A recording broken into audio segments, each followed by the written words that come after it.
Okay, let's have a word of prayer.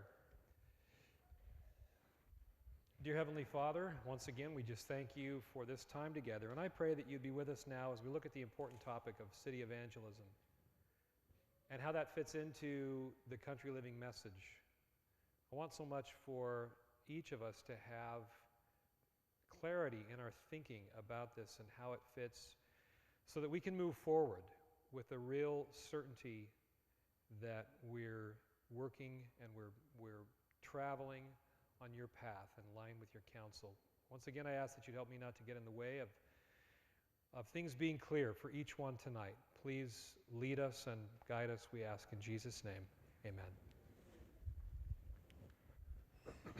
Okay.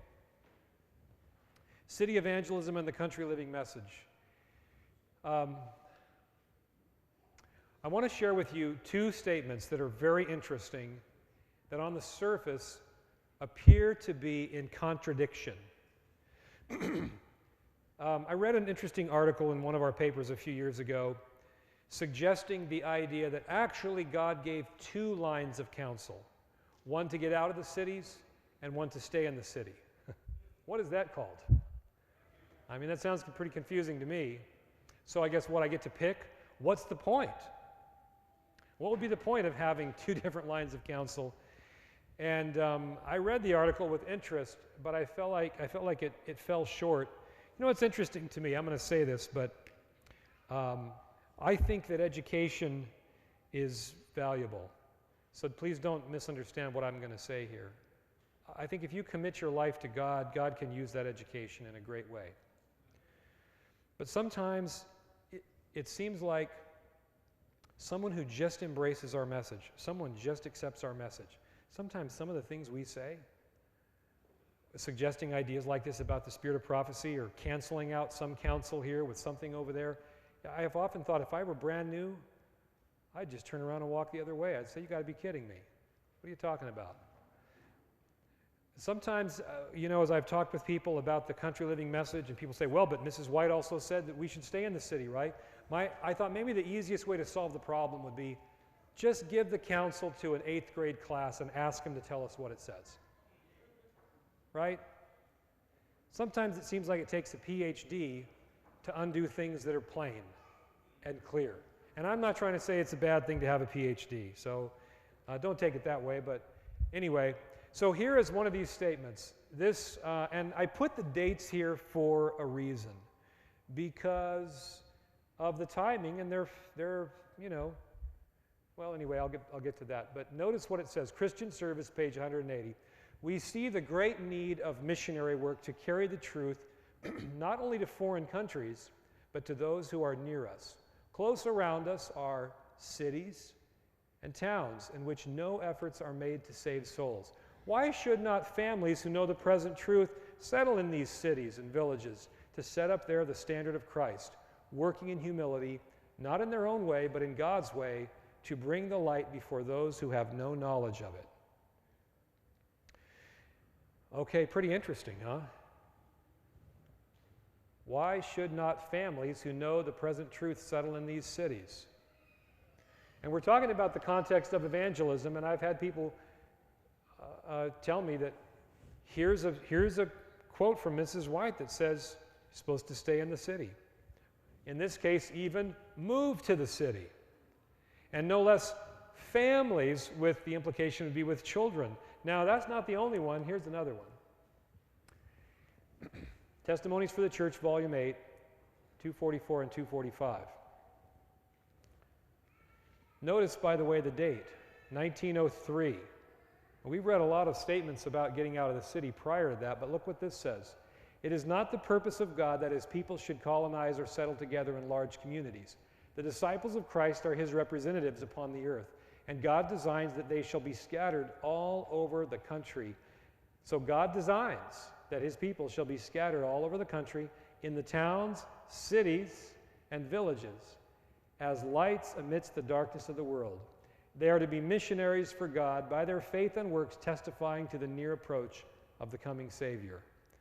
Well, this leads us to an obvious question. Is this a contradiction? Notice in the book Evangelism, Now, this is a good place to go if we want to know about city evangelism, right? Go to a compilation of statements on evangelism. Said the messenger of God. Whoops. Let me go back. There we go.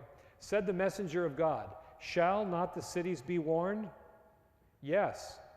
Not by God's people living in them, but by their visiting them to warn them of what is coming upon the earth. Now, something I'd like you to notice about this quote is who's talking here?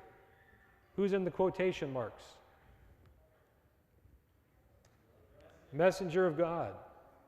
Presumably angel? Okay. So this isn't her talking. She's quoting a messenger who asks the question, shall not the cities be warned? Yes. Not by God's people living in them. Wait a minute, that's pretty clear, isn't it? How do we sort this out? Let's look at another one. As God's commandment-keeping people, we must leave the cities. As did Enoch, we must work in the cities, but not dwell in them. So again, a concept of evangelism. Yet we read a few moments ago where she said families should move into cities. How does this work? Here's another one.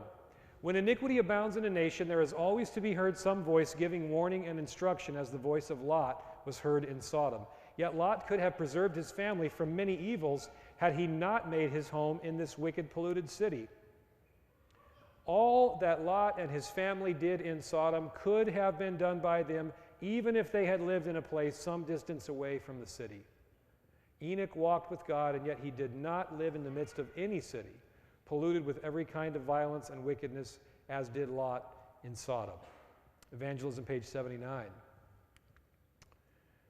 So, do we have a contradiction?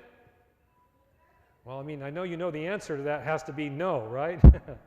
This goes back to what we talked about in our last presentation, where if we find a statement, or in this case we find two statements, that certainly seem to be out of harmony with everything else. I want to show you, this is so amazing to me. There is no contradiction at all. And sometimes, this goes back to that thing about sometimes you can't see the forest for the trees. Sometimes maybe we do need the 8th graders or the 5th graders or the 2nd graders to help us see something that even initially I missed in these statements that I think it's so interesting. All right, in Testimonies Volume 5, the quote that we really kind of took piece by piece in our last session. Notice this progression. Leave the large cities preparatory to leaving the smaller ones for retired homes and secluded places among the mountains. So what is the plan here as it's laid out? What was God's plan? Where were people supposed to go from the large cities? To small cities. So was God telling people to go to the city? To go to the small cities, to start working their way out. Now actually, this is a very smart plan. Brilliant for me to say that because it's God's plan, right? So no bragging rights here, but why is it so brilliant? Because it's strategic. Because think about it. There was work happening in the large cities, right? And if everybody just up and moved and went right past, shot past the small cities and went right out to those secluded country homes, what's the likelihood of what's going to happen to the work that was happening in the big cities? So God's plan is step by step. Don't drop everything you're doing, but reposition yourself. Go out to a smaller outlying city where you can still keep the work going that you've started as you're making plans for how that work can continue, or maybe that work can be repositioned as well. But don't just stop the work cold. If you have interests, if there were evangelistic interests, can you imagine what a shame to just drop all that and run? God's plan was not drop and run. God's plan was step by step, systematic, from the large cities to the smaller cities. It's a plan that's sensible. Now, once you understand that, and here again we see it, we read some of these quotes before, so this is review. Get out of the large cities as fast as possible. That was the first step, from the large cities to the small cities. Again, out of the cities is my message at this time. Be assured that the call is for our people to locate miles away from the large cities. Now, let's go back and read those two statements that a minute ago, maybe it gave you that sort of like, what? How does that work? Now let's read them again. We see the great need of missionary work to carry the truth not only to foreign countries, but to those who are near us. Close around us are cities and towns in which no efforts are made to save souls. Now when you look at that, what do you see? Are these big cities or small cities? It's interesting that there's even additional language there to help us to see it in context. Her will was for God's people to, on their way out, for a time, it was appropriate for God's people to be in those smaller cities. So yes, it's almost as if she's saying, hey, as you're leaving those big cities, look for small cities, maybe where there's no presence, where there's a great need there to be done. And of course, knowing full well that also those people would be positioned to continue to do some work in the large cities nearby. Why should not families who know the present truth settle in these, what? Cities and... Oh, are you beginning to see a sense here where this is not a contradiction? And we're doing the same thing. We're taking what that mountain of counsel was. What sense would there be to say, and this is what some people have done, wow, well, I read those two quotes now, it says families move into cities. I'm just going to throw out all the other stuff about leaving the city. See, that doesn't make sense. So, why should not families who know the present truth settle in these cities and villages to set up there the standard of Christ, working in humility? All right, here's the other one. It is not the purpose of God that his people should colonize or settle together. The disciples of Christ are his representatives upon the earth, and God designs they shall be scattered all over the country in the towns, cities, and villages. Do you get the context? So it's perfectly harmonious for us to understand that, yes, small cities were appropriate.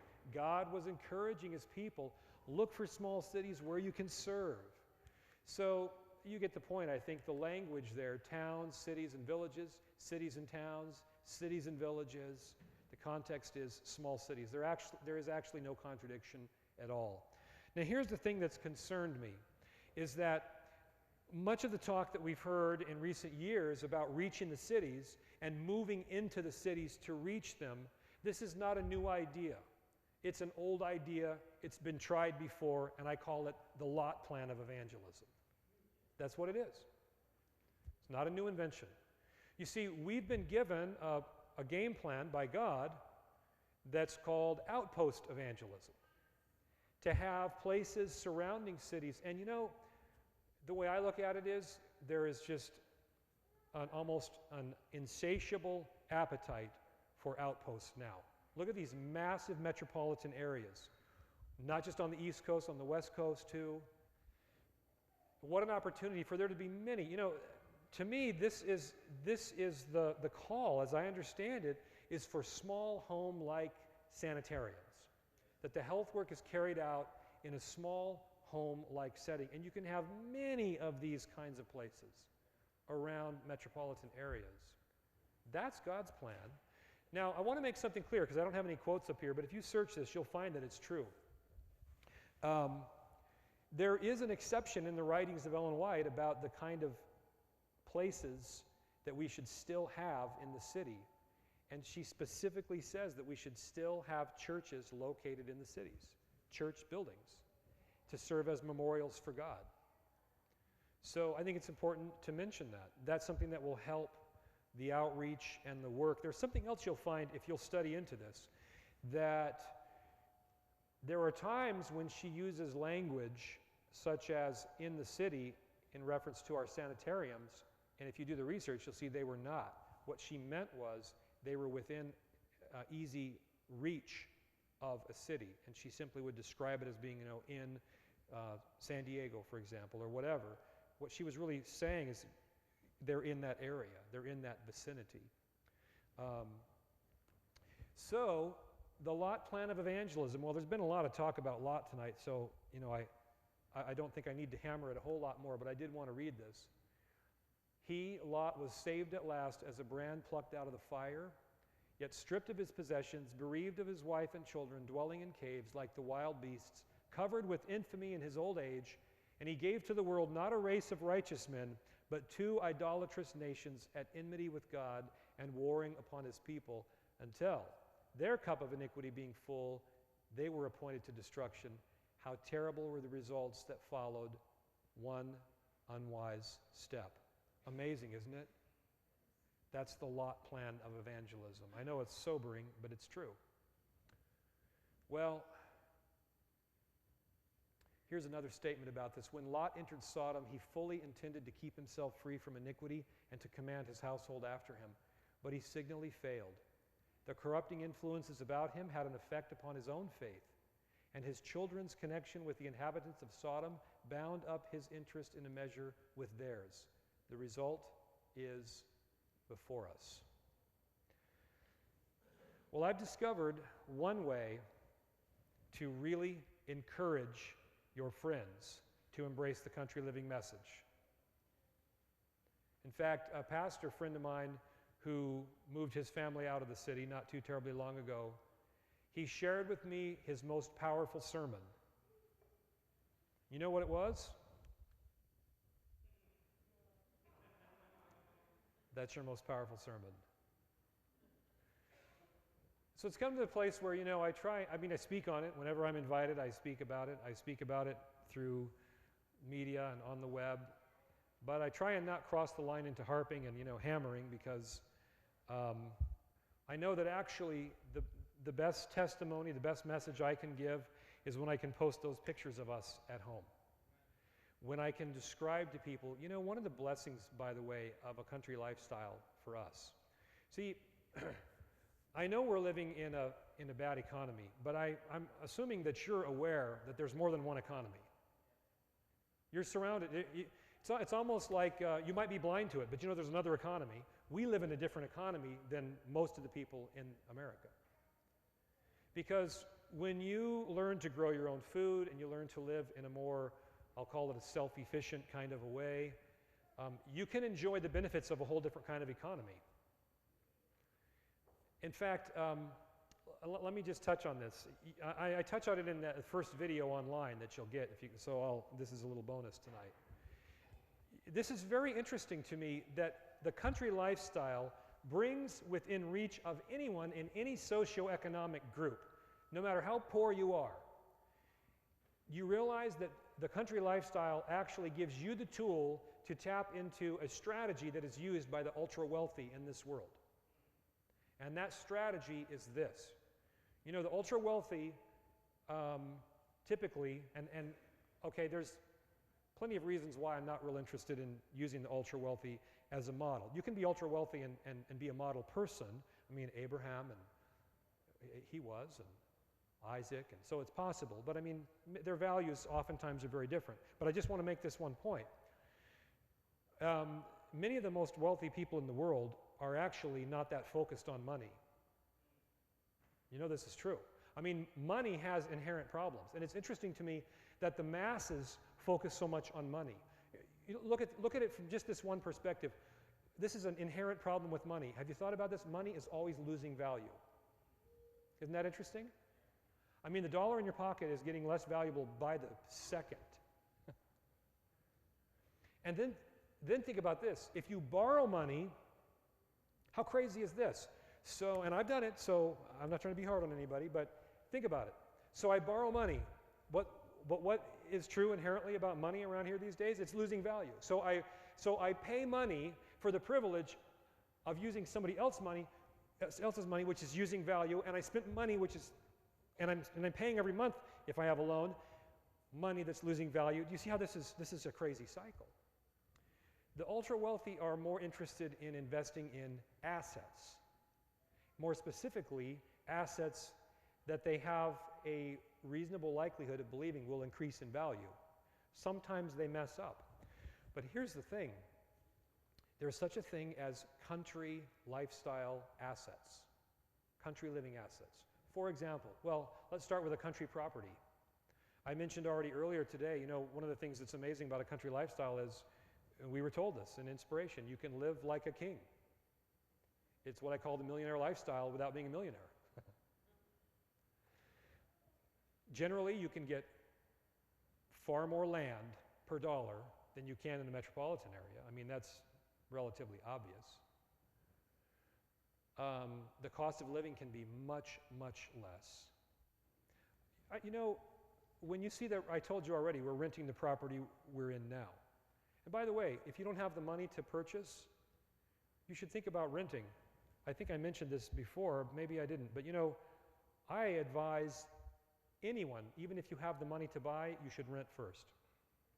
Because I've seen too many cases where people have lost thousands and thousands of dollars because they purchased prematurely. If they had rented first, they could have become more familiar with the area, the neighborhoods. There are country neighborhoods to some degree, you know, maybe 10, 20 acre parcels or bigger, but they're still neighborhoods. You have neighbors still. Not like you do on a city lot, but still, neighbors is an important issue. There's microclimates. There are places in the area where I live where they tend to get more snow, they get more difficult, the access is more difficult. There are other areas where it's better. Microclimates you learn about when you live in an area. Plus, when you're on the ground, when you're in an area, you tend to be able to find out about good deals more readily than if you're 1,000 or 2,000 miles away from an area. You can get to know people, you can get to know realtors, you can get to know neighbors, you can start word of mouth, building a network of friends. And people say, well, why would I want to rent? I'm just putting money in the pockets of a landlord. I can tell you more cases than not that I know of where if people had rented before they bought, they would have saved more money than they spent in rent. In our case, our rent is about $950 a month. We have 10 acres, a massive, massive shop, a 2,300 acre beautiful ranch-style home, a 2-car garage, and an apartment above that for an office, a pasture for horses, and a small horse barn, timber and meadow for $950 a month. I tend to think that's pretty good. By the way, we were looking at a piece of property to possibly purchase. When I tell you the price, you'll think this is crazy. No, I didn't have the money to purchase it. They wanted $950,000. I should tell you about this property. $950,000 for 160 acres with a 50-foot waterfall, some of the most incredible surface water I've ever seen. We watched that property. That was in 2008. They wanted $950,000.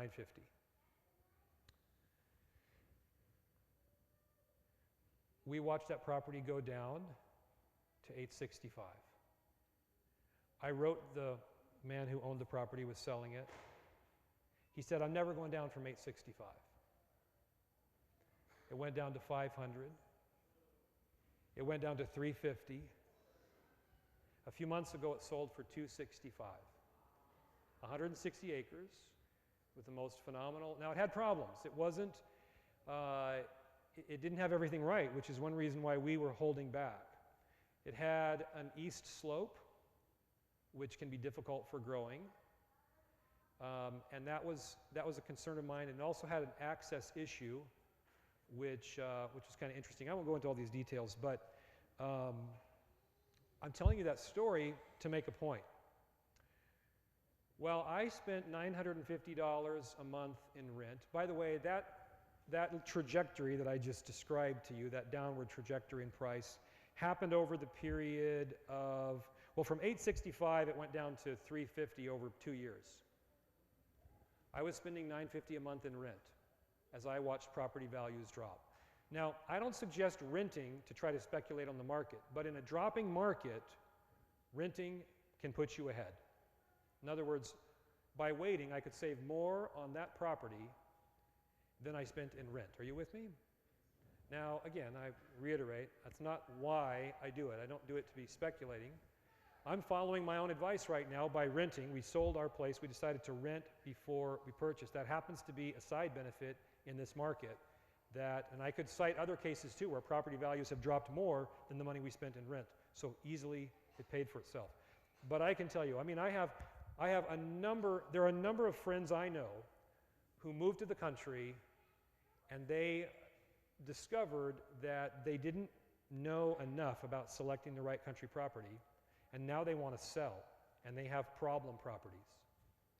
Now, you think it's hard to sell a city property? How would you like to be trying to sell a country property that has problems? And now they're stuck. They're wishing they rented first. So anyway, I wanted to tell you that because even if you, so that's the rationale why even if you have the money to buy, I would recommend that you rent first. And if you don't have the money to buy, I hope you see something. I mean, some of you rent now. Why can't you rent in the country? Okay, what's the big bugaboo? Job. Income. That's important. That's not something to take lightly. And in this whole idea of being strategic, I do not recommend that people move to the country without knowing how they're going to make a living. I think that needs to be solved first. And I addressed some of that in the video, the second video that's coming up in the series online. So if you jump into that video series, I do address that. And there are 5 ways that I see people addressing that. By the way, Mrs. White said we're supposed to address that. She said we're not supposed to be presumptuous when it comes to how to make a living. It is not, I've had people tell me, Dave, what, you just don't have enough faith. No. It is not an exhibit of faith to move presumptuously thinking that it's going to work out, that God's going to work a miracle for your income, because we're instructed not to do that.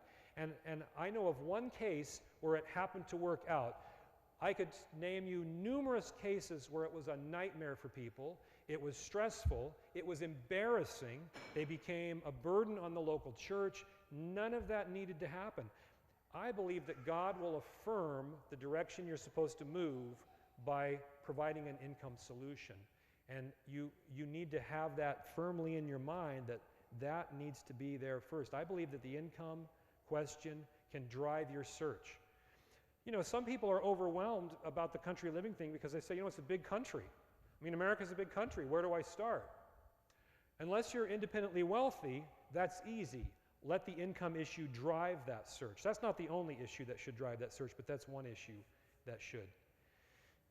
Anyway, there's a lot more I could say about that, and I've veered a little bit off topic here because what I was talking about is God's plan for city evangelism. And that plan is for us to live out like Enoch, but work in. And when she was talking about Enoch working in, she wasn't talking about Enoch's job. She was talking about Enoch's ministry and his outreach. And I just have to believe that God knew what he was talking about when he gave us this plan.